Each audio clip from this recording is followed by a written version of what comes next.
Say what you want about Candace Owens, but she don't woke some ish up today, man. See, we were told the Charlie Kirk murder investigation was about wrapped up and over with. We found a shooter, we found a motive, we found a confession in a text message. It was over. We got it. But Candace Owens dusted off that podcast mic, turned on that camera, and said, nah, not quite. And Candace Owens, little old Candace Owens, have now sparked the investigation to be reopened by the FBI. Now, Kash Patel is admitting that all the pieces ain't quite together yet, and they are expanding their investigation based on evidence that Candace Owens have released. This is absurdity. On her podcast, she's seen the unseen footage from the back. Charlie Kirk's team got possession of the back camera footage that his team removed the memory card from when the incident happened. Candace Owens seen the footage, and she came on her podcast and reported, hey, I seen it from the back. There's no exit wound. There's no blood. It's not gory at all. You would think Charlie didn't get shot if you see the back footage. That's suspicious. And so out of a loyalty to Erica, he also doesn't want to give more footage to the internet. But I said, look, I'm not going to publish it. I just want to see it. And I think you should let me see that because people trust me. They know that I'm very serious about this. I don't care about anything right now other than figuring out who killed Charlie Kirk. So in the short run, he agrees that rather than send the footage, he will get onto a FaceTime call with me and he will show me the footage on his computer. He did that, and I watched the footage, and I'm going to tell you what I saw. And to the people specifically, the people that are in the military, people that know weapons, I'm telling you this because you might be able to add more color or more clarity here.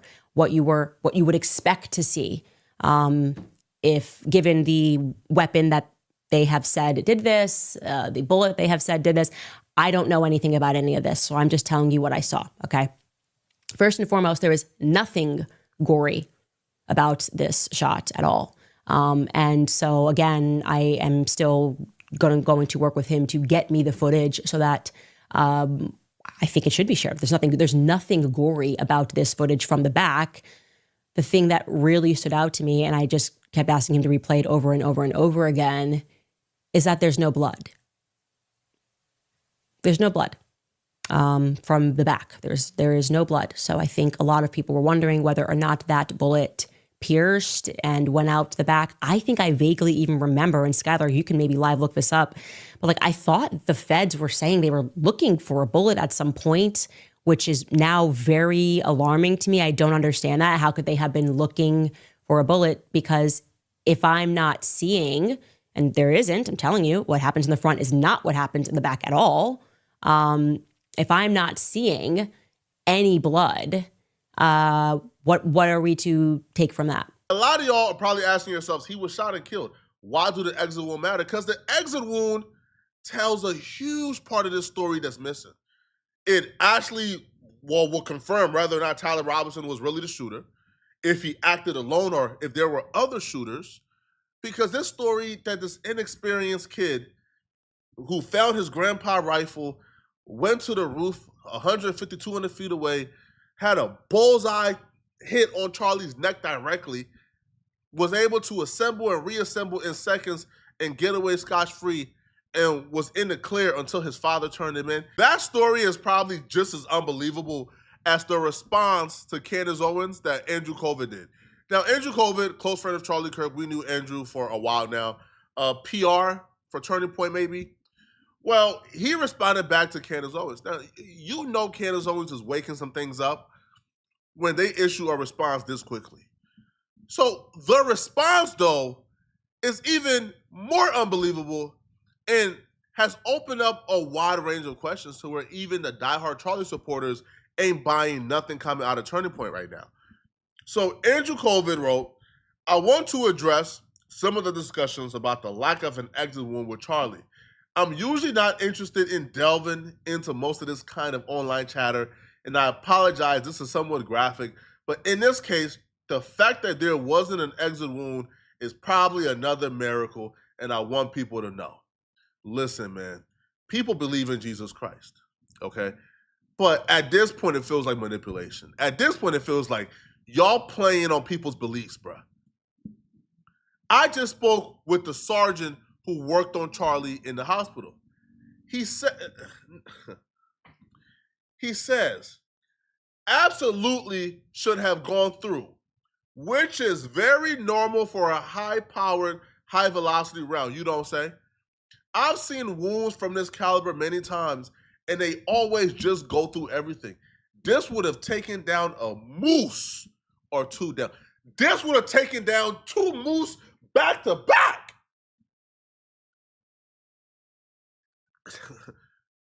This would have taken down two. If mooses were together like this back to back, that shot would have killed both of them. An elk. But it didn't go through Charlie Kirk's neck. Why? Well, he has a perfect explanation, okay? I mentioned to his doctor that there were dozens of staff, students, and special guests standing directly behind Charlie on the other side of the tent, and he replied, it was an absolute miracle that someone else didn't get killed. His bones were so healthy and the density was so impressive that he's like the Man of Steel. It should have just gone through and through. It likely would have killed those standing behind him too. In the end, the coroner did find the bullet just beneath the skin. Even in death, Charlie managed to save the lives of those around him. Nobody is buying this, man. Nobody is buying this. Not even the diehard Christians who showed up for Charlie Kirk's funeral. This statement was released a day before Charlie Kirk's funeral.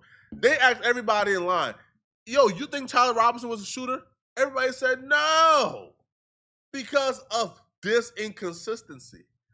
Of course there was an exit wound. Of course there was. But they don't want to let us know what the exit wound is or where it was, because that would tell us the shot came from somewhere else. Maybe Tyler Robinson was a part of this, but the shot came from somewhere else. The trajectory of the shot created an exit wound probably somewhere else on the body. And they're trying to conceal that and hide that. And as Candace Owens would say, now this is not my theory, Candace Owens believed that people around Charlie betrayed him. I wouldn't go that far without concrete evidence or proof, but this don't make sense at all. So I was in line with people for 3 hours talking to all the folks. And they were Christians, and they were happy, and they had families, and they were lovely people. And I started talking to them. And they were happy and prayerful, and none of them that I spoke to believed that the shooter that they got and have arrested actually did it. And they are the War Room Posse. It's 0%. They were and they were angry. Same with our chat. They don't need that. They don't. Not saying this guy's not a bad guy and an evil guy. Right. But they think something. And this is why Kash Patel did announce today that the FBI has officially expanded the investigation. The same FBI, by the way, who told us the shooter was two other different people until they settled on Tyler Robinson, has then told us, no, they're now expanding their investigation. The FBI's new response to this should be more cause to pause and say, yeah, something nefarious is going on here. Something much deeper is going on here. So Kash Patel, the director of the FBI with more resources and law enforcement than anyone else on the planet, is now announcing he's changing the trajectory of their investigation based on new evidence that apparently Candace Owens had access to, but not them, excuse me. So Kash Patel put, as the director of the FBI, I am committed to ensuring the investigation into Charlie Kirk's assassination is thorough and exhaustive, pursuing every lead to its conclusion. The full weight of America's law enforcement agencies are actively following the evidence that has emerged, but our efforts extend beyond initial findings. We are examining every facet of this assassination. We are meticulously investigating theories and questions, including the location from where the shot was taken, the possibility of accomplices, the text message confession and related conversations, discourse chats, the angle of the shot and bullet impact, how the weapon was transported, hand gestures observed as potential signals near Charlie's at the time of his assassination, and visitors to the alleged shooter's residence in the hours and days leading up to September 10th, 2025. If you guys watch the shooting footage, which I can't show on YouTube, there's a man who was tipping his hat. Like, he was seconds before Charlie was shot and killed. Now, the investigation that was damn near closed a few days ago has now been reopened because of Candace Owens. But it continues, okay? Some details are known today, while others are still being pursued to ensure every possibility is considered. Our primary focus is to complete this investigation and deliver justice. To protect the integrity of the investigation and subsequent prosecution, we cannot release every piece of information we have to the public right now. We will ensure every question is addressed at the appropriate moment regarding specific details, such as questions about the plane that allegedly turned off its transporter after departing from an airport near the assassination site. We can share updates when answers are confirmed. After interviews with the pilot and consultation with the FFA, we determined the transponder was not turned off. Incomplete flight data in rural areas caused the apparent gap. The FBI mourns the loss of Charlie Kirk. We would not rest until justice is served, and our investigation into this assassination will continue until every question is answered. Now, that's fine, that's great, that's dandy, but my question would have been, why did it take Candace Owens to wake this up? Like, why did it take, like, how do a civilian have information that you guys don't have? I'm not buying that at all. And I'm damn near not buying the fact that Charlie Kirk's neck was made out of steel, which is why there's not an exit wound. Now, somebody did an actual demonstration of exactly what type of damage that particular weapon will cause. And here's what they had to say. Hunt out there and know exactly what a 30-06 round does to an elk skeleton or bone. We're not dumb. This ain't going to work. This man of steel, his bone density, let's talk about this, okay? Let's talk about some things a 30-06 can do. From out to about 400 to 500 yards, a 30-06 can penetrate elk bone. Why is that significant? Elk bone is significantly more dense and strong than human bone. Why? Because elk get up to almost 1,000 pounds. And so the bone has to be extremely dense to carry that much weight. Now, let's compare it to human, okay? Well, for one, let's talk about where Charlie got shot. He got shot here in the carotid. If that did hit a vertebrae in his neck, let's understand that neck vertebrae is some of the most fragile bone in the human body because it's so flexible to handle what we do with our neck. So what they're telling you is a 30-06 round, which can blow through elk bone, was stopped by Charlie Kirk's neck and a vertebrae. If you believe that, God bless your little heart. Now let's look at this actual ballistics test. All right, so we're going to watch a video from US Overwatch. He just put out this a day ago. Very good video. Let's check it out. I'll put his link in the pinned comment and description if you want to watch the whole video.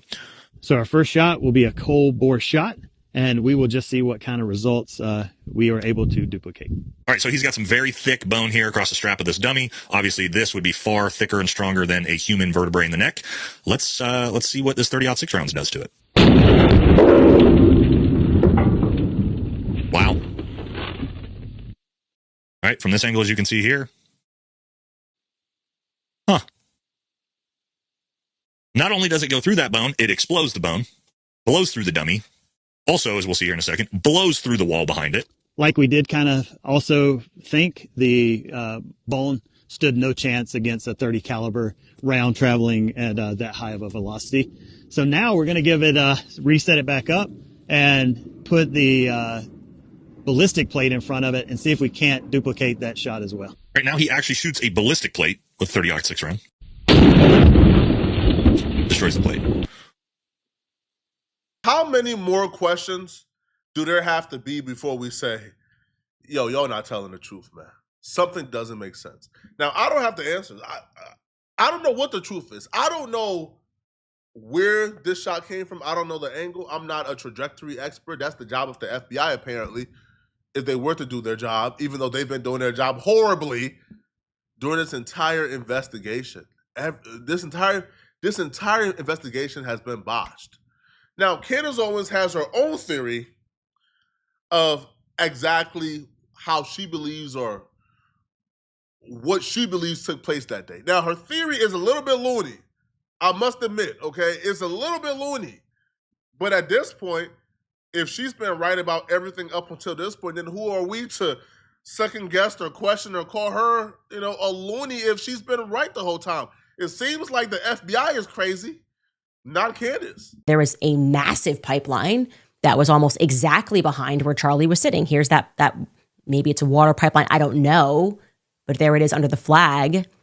And to your right, I went into my tips line and I saw that somebody had messaged me about this. More than one person messaged me about this. They're like, hey, yeah, there's like a whole underground thing there. And to your right, you're observing those two little boxes. And they told me that was a trap door. Now, I'm not implying someone, popped up and shot Charlie, but that's a close up of that area. I'm just implying that there's an entire underground there. And I remember when I looked at the footage, I felt like it was coming up. I don't know anything about ballistics. I'm not an expert. But if there was a hatch door nearby, then we can assume, as we should always assume with colleges, obviously stadiums, there's always an underground path. So I'm wondering if the federal government has explored the possibility that somebody could have been under Charlie and done that. While everyone's looking around and thinking that a shot went off from here, if that was just maybe like decoy number 2, and actually Charlie was shot from beneath him, which then could maybe explain why there was no exit wound. Again, I'm theorizing because I have a right to. I have a right to think. And that is interesting to me. Where does it go? Where do the tunnels underneath UVU lead to, right? That's an interesting question. Maybe everyone's looking up when we should be looking below. At this point, crazy or not, follow every lead she got, man. Follow every lead Candace Owens got, bro. If Candace Owens says investigate the holes on it, investigate it, bro. At this point, and this might sound crazy, Candace Owens is probably the only person I trust when it comes to this Charlie Kirk murder investigation. Because so far, she's been pretty accurate about a lot. All right? Y'all let me know in the comment section, what do you guys think about this? Do y'all believe that Charlie Kirk was shot and killed by Tyler Robinson from that particular angle? Or do you guys believe there's more people involved here? Let me know in the comment section. And if you're still watching, click on this video here somewhere on my screen to find out how Lil Meech, right, the son of the Kingpin Big Meech, find out how he has officially hit bottom. His life has gone to garbage now.